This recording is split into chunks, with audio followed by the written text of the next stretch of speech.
नमस्कार, मैं हूं गंगा प्रसाद। योगी सरकार का सबसे ज्यादा जोर इमेज बिल्डअप पर होता है। वो कैसे, आगे बताऊंगा। कैसे सरकार अपना प्रचार खबरों के जरिए कराती है, क्योंकि ये सब चैनल का संपादक तय नहीं करता। वो सरकार में बैठे कुछ चापलूस तय करते हैं कि कौन सी खबर कब और कैसे चलेगी। इस बात का ध्यान चैनल का संपादक रखता है। वो इस बात का इंतजार करता है कि सरकार के बाबुओं का फरमान आए, उसके बाद आगे का काम तो हो ही जाएगा। इसलिए चैनल का संपादक दुम दबाकर सत्ता और मालिक के आगे नतमस्तक रहता है। वैसे भी मीडिया में बैठे लोग अपने दिमाग का इस्तेमाल कम करते हैं। दूसरों के तय मानकों का ख्याल रखते हुए दूसरों के दिमाग को पढ़ते हैं और उसके मुताबिक खबरों का आधार और प्रकार तय करते हैं जो आप तक पहुंचता है। सोचिएगा कभी कि टीवी की दुनिया में दिखाई जाने वाली खबरों से आपका क्या वास्ता है। क्या कोई कहानी सुनाई जाती है, या फिर सरकार का प्रचार किया जाता है, या फिर सरकार के मुंह से टपकती लार को एंकर चाटता हुआ दिखाई देता है। क्या हुआ, इस बात को तो आप भी बखूबी समझते होंगे, क्योंकि हाथरस में बलात्कारियों ने बच्ची की जीभ इसलिए काटी ताकि वो बोल ना सके, रीढ़ की हड्डी इसलिए तोड़ी ताकि वो चल ना सके, और देश में सरकार ने मीडिया की जीभ इसलिए रेत दी ताकि वो सच ना दिखा सके, और रीढ़ की हड्डी इसलिए तोड़ दी ताकि वो सीधे खड़े होकर सरकार से आंख डालकर सवाल ना कर सके। यही कारण है कि हाथरस में जब 15 दिन पहले लड़की के साथ दरिंदों ने बारी बारी से बलात्कार किया, तो उस खबर को दबाने के लिए सरकार और प्रशासन जुट गया। प्रशासन ने कह दिया कि जीभ नहीं कटी, तो मेडिकल रिपोर्ट में भी इस बात का दावा कर दिया गया कि जीभ नहीं कटी। लेकिन 9 दिन बाद जब पीड़िता को होश आया तो वो बोल नहीं सकी। इस बात का जिक्र पीड़िता ने सीओ के सामने इशारों में बयां किया और अपना मुंह खोला तो तस्वीर कुछ ऐसी दिखाई दी जो सीओ की 2 पन्नों की रिपोर्ट में लिखा है।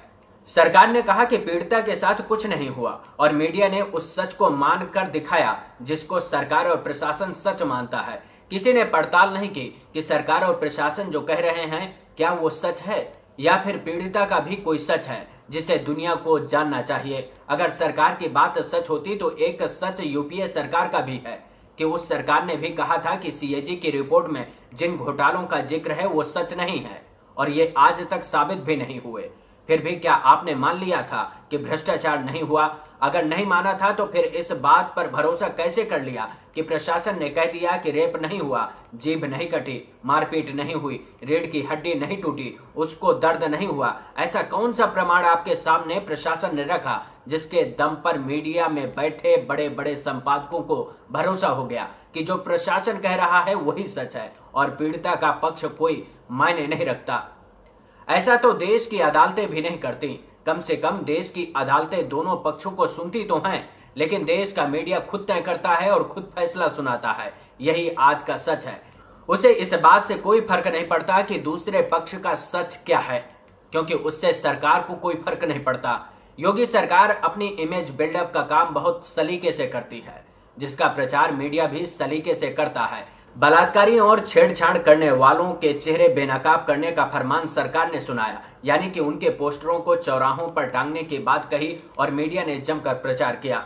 मीडिया ने कहा कि जो कानून से नहीं डरते वो इज्जत के सरेआम नीलाम होने से डरेंगे। ऐसे में सवाल है कि क्या सरकार और प्रशासन संदीप, लवकुश, रामू और रवि, जिन पर बलात्कार, छेड़छाड़ और हत्या का आरोप है, उनके पोस्टर चौराहों पर टांगने का काम करेगी? सबसे गंभीर सवाल इस बात का है कि सत्ता के करीब बैठने वाले नौकरशाहों को इस बात का इल्म ही नहीं है कि हम सत्ता की टपकती लार को चाटकर सत्ता सीनों को खुश कर सकते हैं, लेकिन जमीन पर काम करने वालों की नीयत और नीति को कैसे जस्टिफाई करेंगे? क्योंकि सवाल तो पुलिस की लापरवाही का है। पहले पुलिस ने रेप की धाराओं में केस नहीं दर्ज किया, छेड़खानी के आरोप में सिर्फ एक युवक को हिरासत में लिया। इसके बाद उसके खिलाफ धारा 307 यानी कि हत्या की कोशिश में एफआईआर दर्ज की गई। और अब क्या करेगी पुलिस? हंगामा मचने के बाद हत्या की कोशिश, बलात्कार, छेड़छाड़ समेत जिन धाराओं में केस किया जा सकता है वो सब करेगी। लेकिन सवाल ये है कि क्या योगी सरकार के चापलूसों ने जिन चौराहों पर पोस्टर टांगने की बात कही थी, क्या वो उन चौराहों पर संदीप, लवकुश, रामू और रवि की तस्वीर लगाने की हिम्मत जुटा पाएंगे? या फिर इस बात का ध्यान रखा जाएगा कि जिनके साथ बलात्कार हुआ वो दलित थी, इसलिए उनके पोस्टरों को मत लगाइए, नहीं तो समाज का ताना बाना टूट जाएगा। वैसे योगी सरकार बहुत सलीके से काम करती है। जब उसे लगता है कि ज्यादा बदनामी हो रही है, तब टीवी एंकर योगी सरकार के चापलूसी में एक्शन की बात जोर शोर से सुनाते हैं, लेकिन ये नहीं पूछते कि एंटी रोमियो का क्या हुआ, चौराहों पर पोस्टर टांगने के फरमान का क्या हुआ, क्या महिलाओं और बेटियों को सुरक्षा देने में सरकार पूरी तरह से नाकाम है। ऐसा कब तक चलेगा और कब तक बेटियों को दरिंदे नोचते रहेंगे। लेकिन ऐसे सवाल करके टीवी एंकर अपनी सरकार को बदनाम करने का जोखिम नहीं उठाएंगे, क्योंकि उनको लगता है कि सरकार अपनी जाति और बिरादरी की है। सोचिएगा, जिस देश की मीडिया को सिर्फ सुशांत सिंह की मौत में सबको न्याय मिल जाने का भरोसा दिखता है, उस देश में सुशांत सिंह की मौत के 78 दिन के अंदर 6080 लोगों की हत्याएं हो गईं। इस दौर में 6840 बलात्कार की घटनाएं सामने आईं, जो रिकॉर्ड में हैं, और 2780 किसानों ने आत्महत्या कर ली। लेकिन किसी ने सरकार से पूछा क्या कि 78 दिन में 6080 लोगों की हत्याएं क्यों हो गई, 6840 बलात्कार क्यों हुए? क्या उन लोगों को अब महिलाओं और अपनी बेटियों की चिंता नहीं होती होगी, जो लोग संसद में चीख रहे थे कि हमारी अपनी बेटी भी है और हमें बेटियों की चिंता होती है? तो फिर देश में 6840 बेटियों के साथ बलात्कार की घटनाओं के लिए कौन जिम्मेदार है? कभी सरकारों से पूछ लीजिएगा। जो सरकार खुद की किसानों का सबसे ज्यादा हितैषी बताती है, उस सरकार में जिस दिन सुशांत सिंह की मौत हुई, उस दिन से 78 दिन तक 2780 किसानों ने आत्महत्या कर ली। क्या सरकार को अपने देश के अन्नदाता की घुटती हुई सांसों का कोई ख्याल नहीं है? क्या इसलिए सरकार आंकड़ों को जमा नहीं करती है क्योंकि किसान सरकार के लिए फायदे का सौदा नहीं है, इसलिए मरने के लिए सरकार ने पूरा इंतजाम कर दिया? इससे ज्यादा शर्मनाक और क्या हो सकता है। इस वीडियो में इतना ही, लेकिन वीडियो को लाइक करना और चैनल को सब्सक्राइब करना मत भूलिएगा।